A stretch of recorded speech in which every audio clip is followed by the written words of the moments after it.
Artificial intelligence, a double-edged sword of the modern era. Financial burden, how poor financial planning endangers the future of the nation. Crime and violence, how gender-based violence is on the rise across both genders in the country. Going green, how forests save more than just our ecosystems.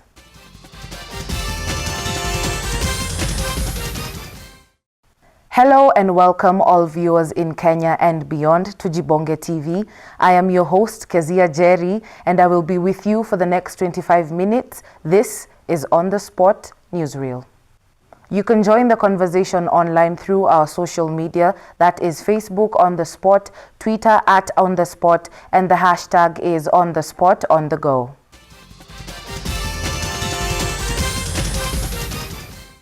Artificial intelligence is undoubtedly one of the most revolutionary inventions of the modern world, and today more than 5 billion people use AI and the internet for education, business, communication, entertainment, and even governance. Yet while it has transformed societies in positive ways, it has also introduced new challenges that individuals and communities must navigate. Michelle Macau with more details.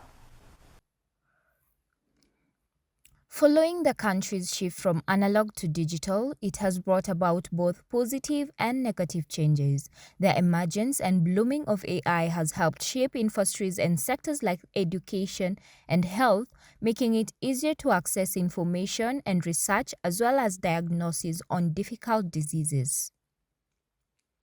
But it has also paved way for massive distractions on people's lives, as well as businesses with cyber attacks and spread of fake news through deepfakes, phishing, and fraudulent activities that lead to massive loss on victims. More and more people have fallen prey to hackers and con artists, getting their personal information through links and loopholes of human carelessness and system weakness. Communities have much to do in order for them to keep up with the digital growth and all the dangers that come with it, all while embracing the good that comes with it and find proper ways to cultivate to benefit everyone involved. But the awareness gap is quite wide, and the main question is there enough time to fully harness the beauty of AI? Reporting for Jibonge TV, I'm Michelle Macau. Now, continuing this conversation, I am joined by our correspondent, Michelle Macau. I gather you have been on the streets having different conversations with the public on AI, the internet, and misinformation. Walk us through that. Well, yes, Jerry, I have been having conversations with Kenyans and the facts are alarming. A majority seem to not exercise caution when it comes to digital matters.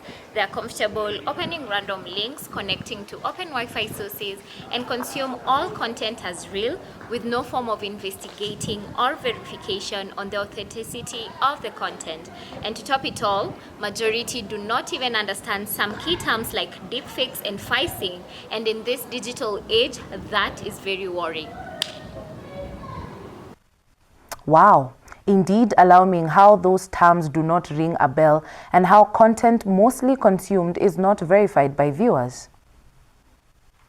Now, with the implementation of the Cybercrime Amendment Act, what are the consequences being imposed on anyone caught on the wrong side of it? And do Kenyans really have a clear understanding on the same? It seems that this bill being passed by the members of parliament late this year has passed most Kenyans by. There is a lack of understanding on the details of the bill in terms of what qualifies as a cybercrime, who is affected by the bill, and consequences. So let me get into it. The Cybercrime Amendment Act legislation updates and strengthens existing laws to address evolving digital threats including online harassment, misinformation, and emerging technologies like artificial intelligence. The Act applies broadly to individuals, businesses, organizations, and entities operating in Kenya or using Kenyan digital infrastructure. It does not target lawful activities but focuses on those who misuse digital tools with provisions to balance free speech against harmful conduct. Below is a shortened summary of the key cybercrime under Kenya's Cybercrime Amendment Act 2024.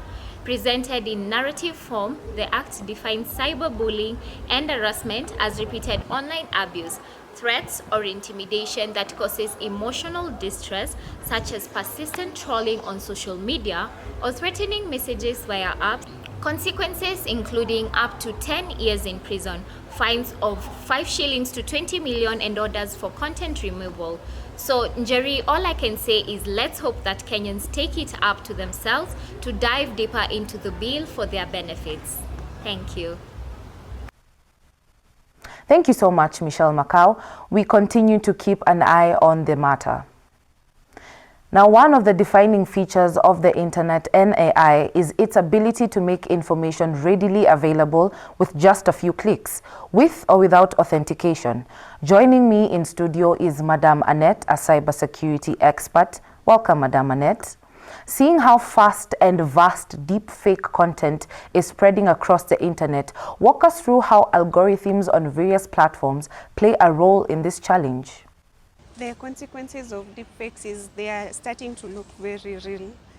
They can easily dupe even the sharpest eye. So the consequence is that whatever misinformation the deepfake was supposed to carry, it will carry.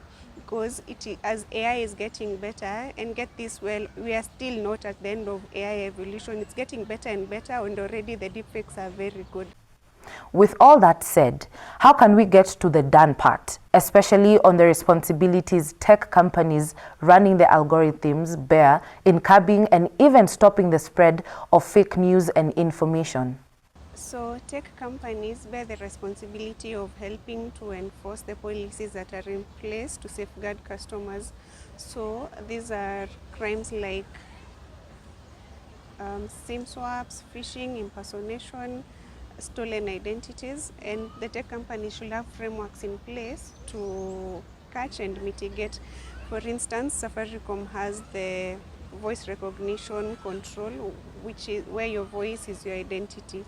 So you cannot impersonate someone when you're calling customer care to get a service or to change your details. And also, if in the Data Protection Act, the tech companies should play a heavy role in safeguarding the customer data so that it does not end up in the wrong hands or it is not abused, leading to loss, to data theft, abuse of the data, and again impersonation and stolen identities and leaked information that now exposes the customers to threat actors. Very insightful. Thank you so much for your time. On to our next developing story.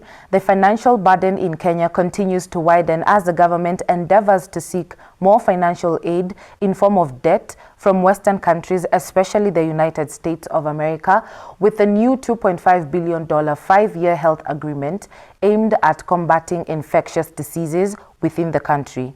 The Kenyan citizens are feeling and bearing the weight of such choices by the government, with it carrying forward to even the 4th generation.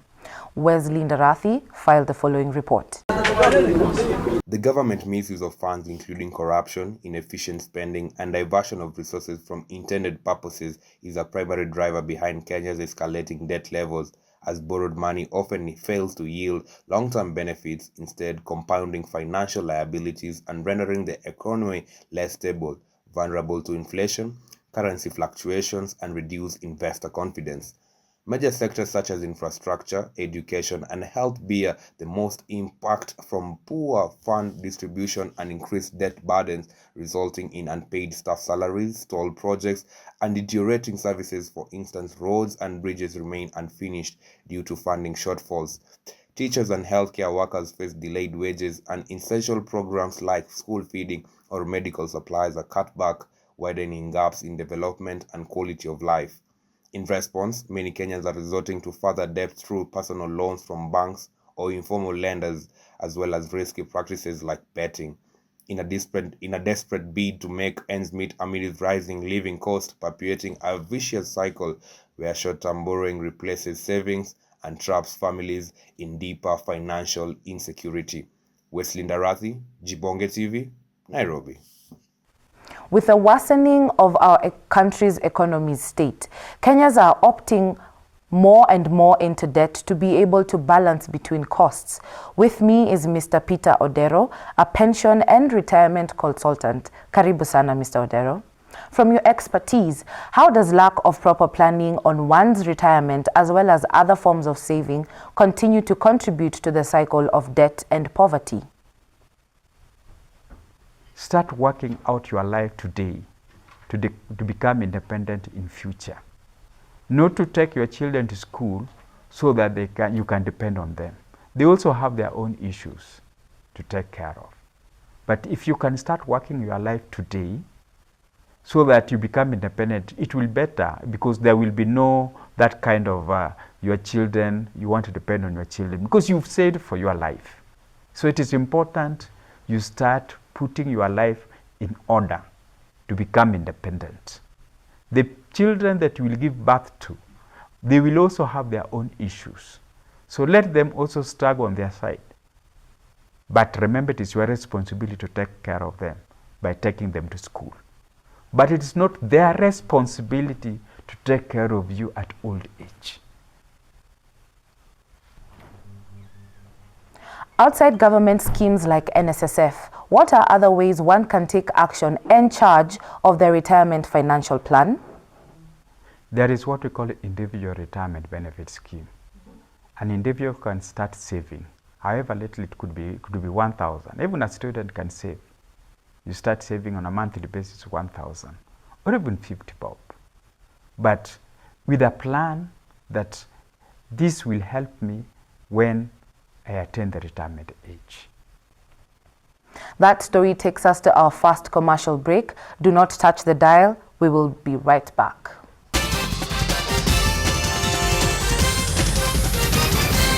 Dark marks keep coming back. New Garnier Vitamin C Day and Night Serums. Daily with the #1 Vitamin C Serum. At night, new 10% Vitamin C Serum. Twice as fast dark mark reduction. The Power Duo. By Garnier, naturally.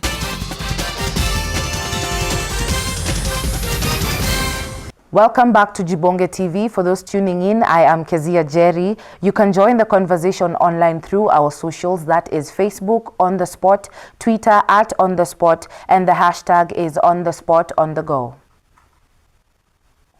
With technology now in our hands, crime and violence against human beings have been on the rise, as seen even with victims and perpetrators having videos and or audio coverage of the violent acts as they take place.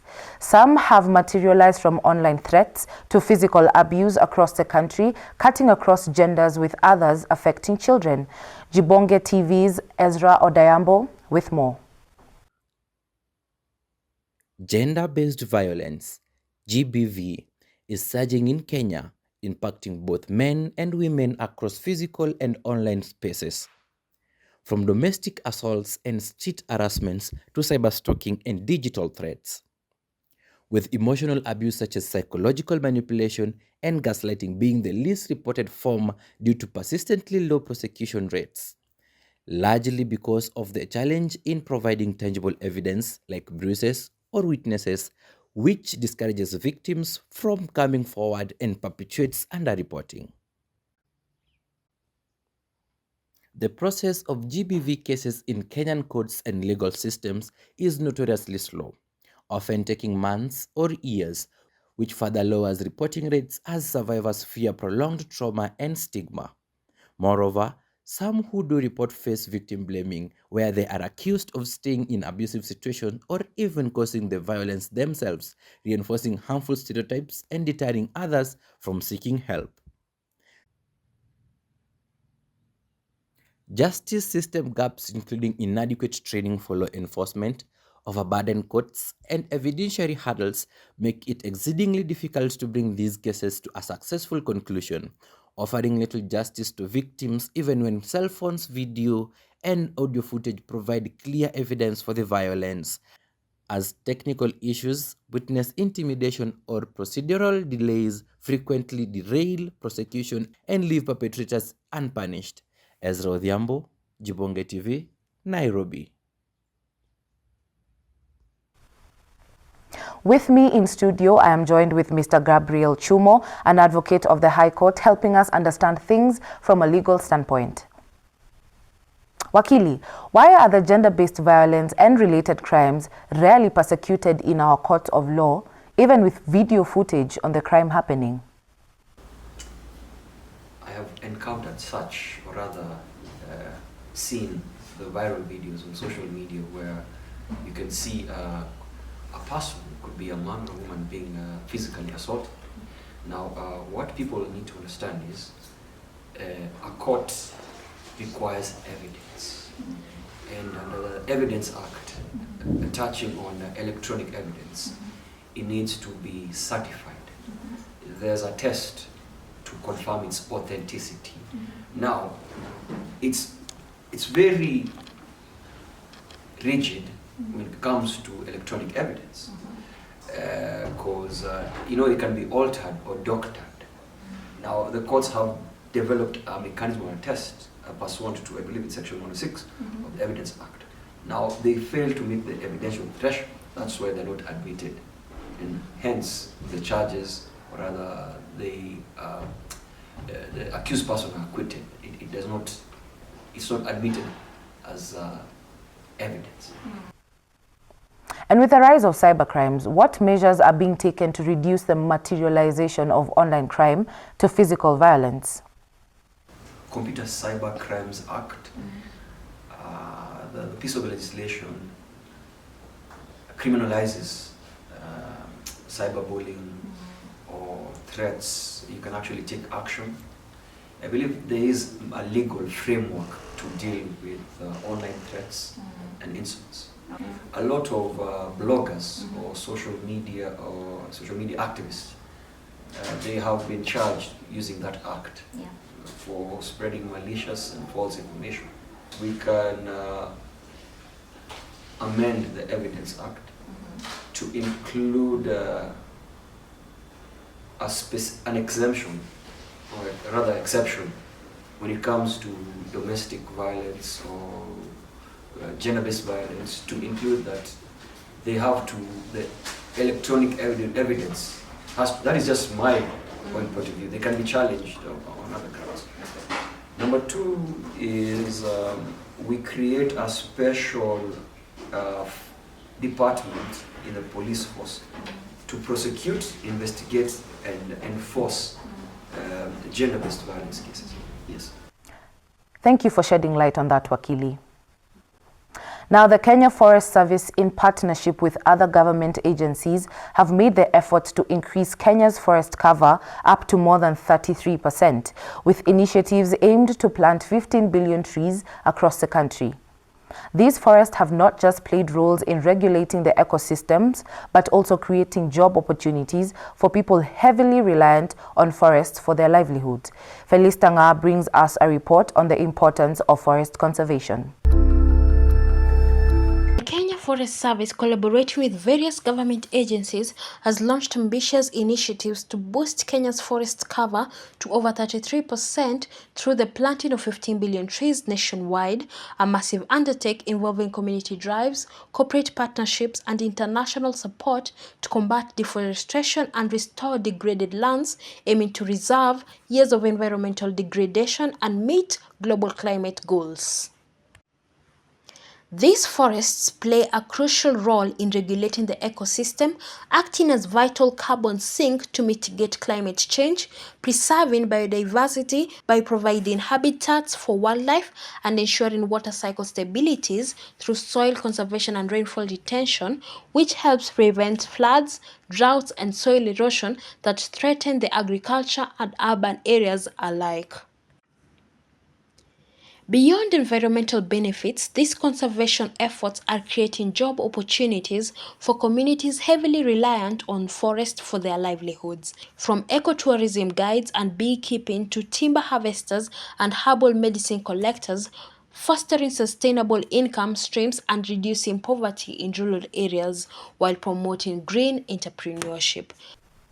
I am with Mr. Ben Kitum, a conservationist in Cherangani Hills. Welcome very much. You have seen the difference in weather patterns across the nation in your area.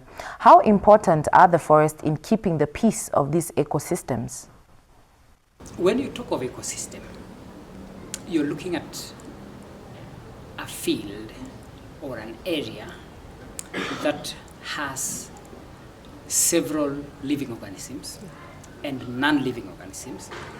You're talking about an area which has animals, both domestic and wild animals. It has human beings. It has trees. It has, microorganisms. It has water, air, and things like that. Now, in the olden days, because I come from the area and I have seen it change, in the olden days, for example, the forest would support the activities of the community without it being threatened. For example, it will supply firewood, it will supply, wood for construction. There would be enough pasture for animals because most of the people around there are pastoralists. There would be enough water flowing downstream because the catchment area was not endangered. As the population grew, that equilibrium was disturbed, meaning the population was high, the activities were intense, the forest and the environment would not support. Therefore, we noticed that the rivers are drying up. Yeah, there is not enough pasture for the animals, so we were forced to go deeper into the forest. Then farming fields became less and less, so young people decided now to push the forest a little bit, to invest in terms of finding land for occupation and growing vegetables and things like that. So what happens is that now that ecosystem becomes imbalanced. It is no longer supporting itself, meaning the animals are endangered, the people are endangered, there is no water, there is no wood. And as we continue clearing the forest, it affected the rainfall, which then affects the rain patterns for the yes, those are the things we noticed. Like I said, people from the area, professionals in different fields from the area noticed the changes. In the last 20 years, we noticed that there are major changes. And we thought, if it continues like that, in the next 40 years, that place will be a desert. And therefore, it is important that we restore that ecosystem. We make it balanced so that the equilibrium can be restored. It supports the occupation of the people, and the people can still support the forest. Finally, where is the effect of the decline in our ecosystem mostly felt by your pastoralist community? The obvious observation is in the quantities of what we used to get. That is, if you are milking your cows and you are getting like maybe 10 liters, and let's say 5 liters from one cow, because of scarcity of pasture and water, you realize the same cow is giving you 2 liters. So that threatens our sustenance. And that means we've got to look for ways of reclaiming that production. That meant that we moved further into the forest. And that did not help. It put pressure on the forest, but also the production did not improve because now the animals are walking longer distance, and still you're not getting it. Yeah. So what we noticed, shrinking and major change, is in the quantity of the